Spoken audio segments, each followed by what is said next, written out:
GeM TV ஆன்மீக அன்பர்களுக்கு வணக்கம். மீண்டும் உங்களை சந்திப்பதில் மிக்க மகிழ்ச்சி அடைகின்றோம். மாதங்களில் உயர்ந்தது மார்கழி மாதம் என்பார்கள். அதனால்தான் மாதங்களில் நான் மார்கழியாக இருக்கின்றேன் என்று ஸ்ரீ கிருஷ்ண பகவானே கூறியிருக்கின்றார். மேலும் ஸ்ரீ கிருஷ்ண பகவான் கீதையில் மார்கழி மாதத்தை பற்றி தேவர்களின் மாதம் என்றும் சொல்லி இருக்கின்றார். தெய்வீகமான மார்கழி மாதத்தில் அதிகாலையில் எழுந்து அழகாக கோலம் போட்டு சாணத்தால் பிள்ளையார் வைத்து கோலத்தை பூக்களால் அலங்கரித்து மார்கழி மாதத்தை நாம் வரவேற்கின்றோம். பீடு என்றால் பெருமை என்று பொருள்.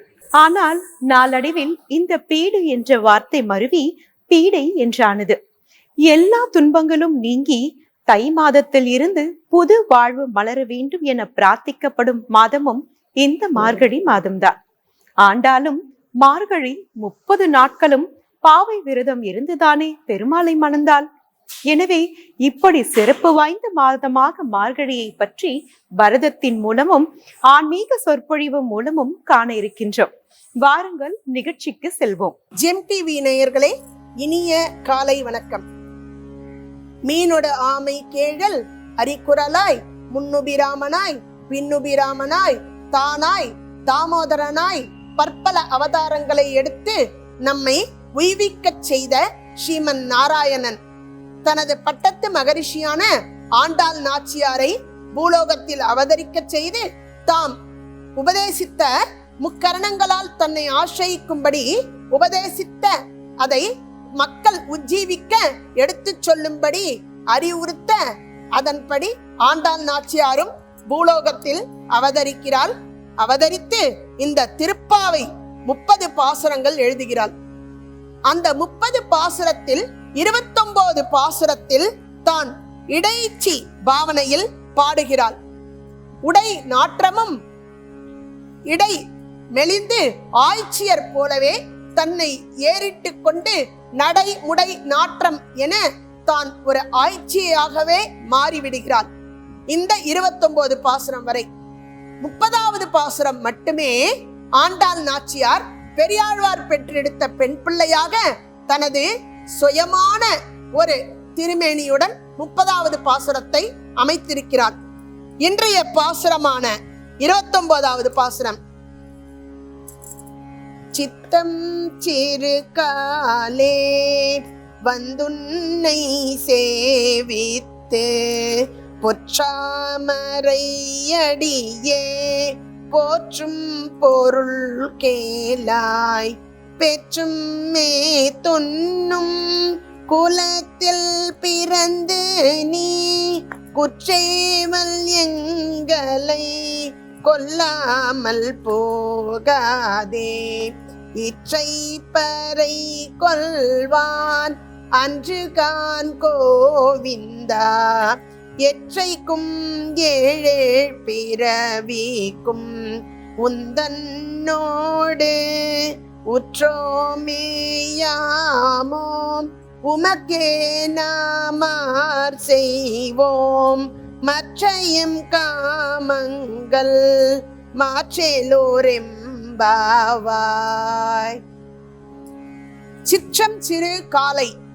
நமக்கு எல்லாருக்கும் காலை என்பதுதான் தெரியும்.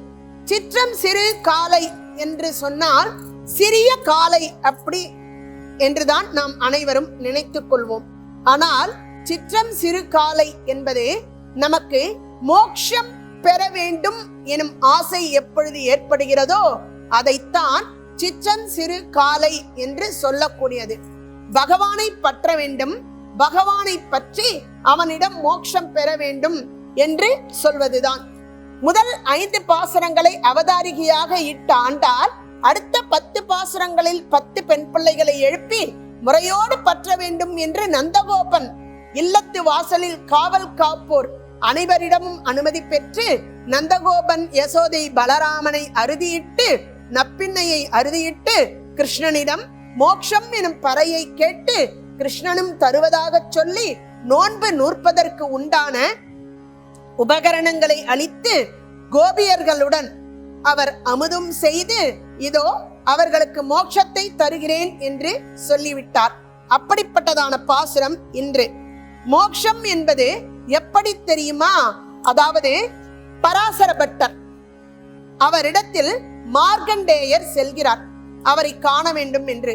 பராசர பட்டரோ சின்னவர், மார்க்கண்டேயர் மிகவும் வயதானவர்.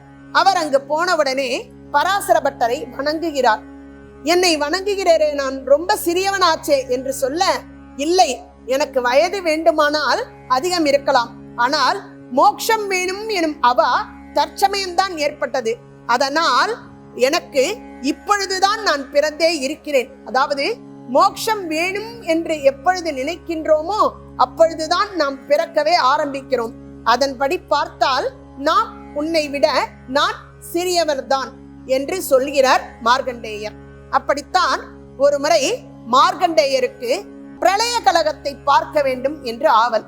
பிரளய கலகம் என்றால் இந்த உலகம் எவ்வாறு அழியும் என்பதை பார்க்க வேண்டும் என்று ஆசை.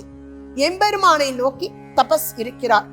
எம்பெருமானும் தோன்றவே, இந்த பிரணய கலகத்தை பார்த்தால் உம்மால் தாழ முடியாது, அதை பார்க்க ஆவல் கொள்ள வேண்டாம் என்று சொல்லியும் கேளாது மார்க்கண்டேயர் தான் அதை பார்க்க வேண்டும் என்று ஆவல் கொள்கிறார். ஆக அவ்வாறு இருக்க அவர் முன்பு ஒரே மழை கொட்டுகிறது, புயல் காற்று அடிக்கிறது, ஆறு யமுனையில் பெருக்கெடுத்து வெள்ளம் ஓடுகிறது. அந்த வெள்ளத்தில் மரம் செடி கொடிகள் இருந்து ஆரம்பித்து அத்தனையும் வேரோடு பேந்து மிதந்து வருகிறது. பல உயிர்கள், ஆடு மாடு எல்லாமே அடித்து செல்கிறது. ஆனால் ஒரு துளி கூட மார்க்கண்டேயர் மேல் படவில்லையாம். இவ்வாறாக பிரணய கலகத்தை அவருக்கு காண்பிக்கிறார்.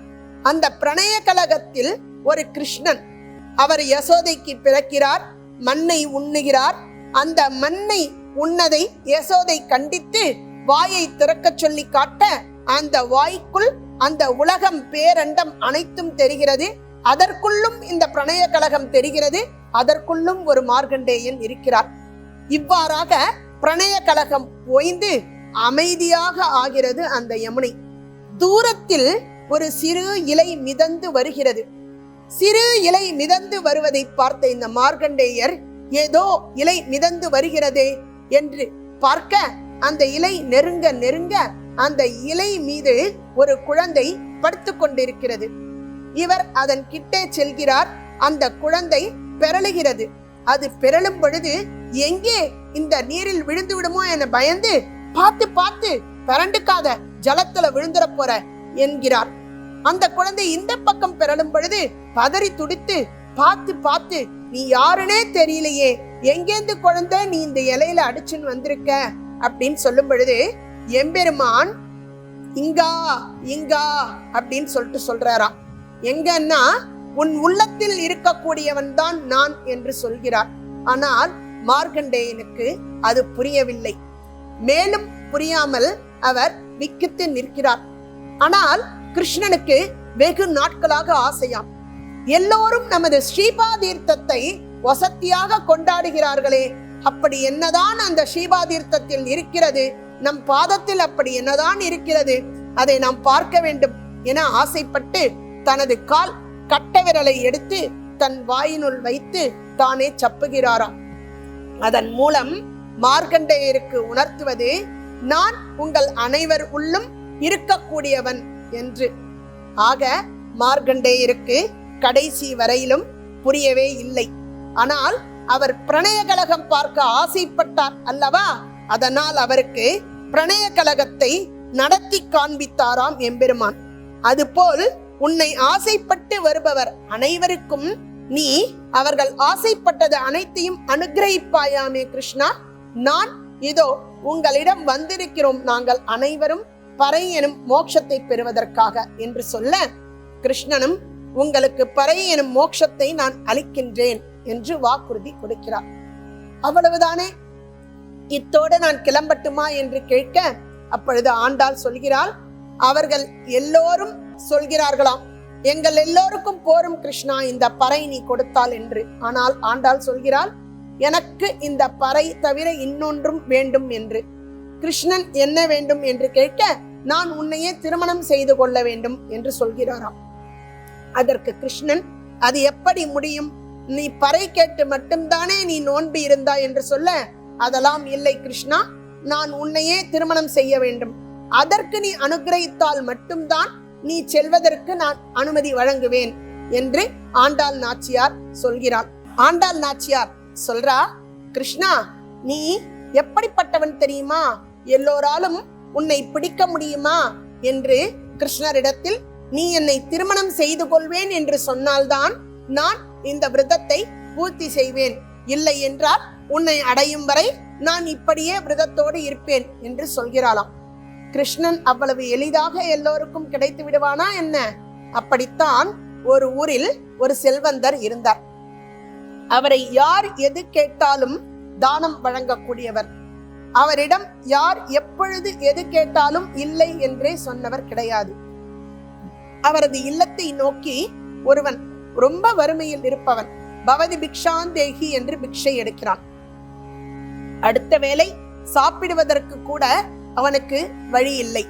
இவரிடம் வந்து பவதி பிக்ஷாந்தேகி என்று பிக்ஷை எடுக்க, இவரும் அவனது வறுமையை போக்க வேண்டும் என்று மனதினில் நினைக்கிறார். அவனை, வா அப்பா, உனது வறுமையை நான் போக்குகின்றேன் என்று தனது தோட்டத்திற்கு அழைத்து செல்கிறார். அங்கு 1000 யானைகள் கட்டப்பட்டு இருக்கிறது. இங்க பாரப்பா, இது அத்தனையையும் நீ எடுத்துக்கோ என்று அவனிடம் சொல்கிறார். அவனுக்கு அதை பார்த்து விக்கித்து போய் நின்றான். 1000 யானைகள், அடுத்த வேளை உண்பதற்கே எதுவும் இல்லாத வறியவன் இவன் எப்படி 1000 யானைகளை கட்டி மேய்ப்பது? பார்த்தான். கையெடுத்து வணங்கி அர்ஜுனன் செய்ததை தான் நாம் செய்ய வேண்டும் என்று மனதினுள் நினைத்து கொண்டான். அர்ஜுனன் செய்ததா? அது என்ன அர்ஜுனன் செய்தது என்றால், மகாபாரத யுத்தத்தில் துரியோதனன் நாராயண அஸ்திரம் என்ற ஒரு அஸ்திரத்தை அர்ஜுனனை நோக்கி எய்கிறான். அதற்கு எதிர்ப்பதமான அஸ்திரம் என்னவென்று அர்ஜுனனுக்கு தெரியாது. விக்கித்து நிற்கிறான். என்ன பண்ணுவது என்று தெரியவில்லை. அக்னி அஸ்திரம் என்றால் அதற்கு எதிர்மறையான வருண அஸ்திரத்தை பிரயோகிக்க வேண்டும். இங்கோ நாராயண அஸ்திரம் வருகிறது. அதற்கு எதிர்மறையான அஸ்திரம் எதுவென்று அர்ஜுனனுக்கு புலப்படவில்லை. கிருஷ்ணரிடம், கிருஷ்ணா, இந்த அஸ்திரத்துக்கு எதிர்மறையான அஸ்திரம் எது என்று எனக்கு தெரியவில்லையே, நீ சொல்லக்கூடாதா என்று கேட்க, கிருஷ்ணன், மண்டு, உனக்கு போய் நான் இவ்வளவு நாள் உட்கார்ந்து பகவத்கீதை உபதேசம் பண்ண, இது கூட நீ தெரியல என்ற. நாராயண அஸ்திரத்துக்கு எதிர்மறையான அஸ்திரம் என்பது ஒண்ணுமே கிடையாது. அதை திரும்பவும் வாங்க முடியாது. அதற்கு எதிர்மறை என்றால் அஞ்சலி அஸ்திரம் மட்டுமே என்று சொல்கிறார். அஞ்சலி அஸ்திரமா? அப்படின்னா என்ன என்று கேட்க, கிருஷ்ணன் அர்ஜுனனை வைதுவிட்டு 2 கைகளையும் வணங்கி அந்த அஸ்திரத்தை நோக்கி வணங்கு போரும் என்று சொல்கிறார். உடன் அர்ஜுனன் புரிந்து கொண்டு 2 கைகளையும் குவித்து கிருஷ்ணனை பிரதட்சணமாக வந்து வணங்குகிறான். அந்த நாராயண அஸ்திரமாகப்பட்டது திரும்பி எய்தவரிடமே சென்று சேர்ந்தது. ஆக நாராயண அஸ்திரம் என்பது அதற்கு எதிர்மறையானது அஞ்சலி மட்டுமே செலுத்த வேண்டும். ஆக அப்படிப்பட்டதாக இந்த வறியவன் நினைக்கிறார். நாம் அர்ஜுனனை போலவே இந்த யானையை பிரதட்சணம் செய்து திரும்ப வேண்டியதுதான் என்று அந்த யானையை பிரதட்சணமாக வந்து கையை கூப்பி சேவித்து விட்டு செல்கிறார். ஏன் அவர் அவ்வாறு யானையை செய்கிறார் என்றால், அந்த யானையாகப்பட்டது தன் பாகன் தன்னை கட்டுவதற்கு தானே கயிற்றை எடுத்து கொடுக்கிறது. அவன் மேல் அமருவதற்கு தானே வளைந்து கொடுத்து தனது காலை தூக்கி எல்லாமாக செய்கிறது. அதுபோல் எம்பெருமான் ஆகப்பட்டவர் அவரேதான். நாம் அவரை அடைவதற்கு உண்டான வழிவகையையும் செய்ய வேண்டும், அவரேதான் நம்மை வந்து அழைத்தும் செல்ல வேண்டும் என்பதை இந்த இடத்தில் ஆண்டாள் நாச்சியார் சொல்கிறாள். அவ்வாறாக ஆண்டாள் நாச்சியார் ஆசைப்படி கிருஷ்ணன் மோட்சத்தை அனைவருக்கும் அனுகிரகிக்கிறேன் என்று சொல்ல, என்னை திருமணம் செய்ய வேண்டும், அப்பொழுதுதான் நான் எனது விரதத்தை பூர்த்தி செய்வேன் என்று சொல்ல, எம்பெருமான் பதில் ஏதும் சொல்லாது இருக்கின்றார். இது நாள் வரை ஆய்ச்சியராக தன்னை ஏறிட்டு கொண்ட ஆண்டாள் நாளை கடைசி பாசுரம் 30வது பாசுரத்தில் பெரியாழ்வார் பெண் பிள்ளையான ஆண்டாளாகவே அந்த 30வது பாசுரத்தை பாடுகிறாள். அது என்னவென்று நாளை பார்ப்போம். அதுவரை ஜெம் டிவியோடு இணைந்திருங்கள். நன்றி, வணக்கம்.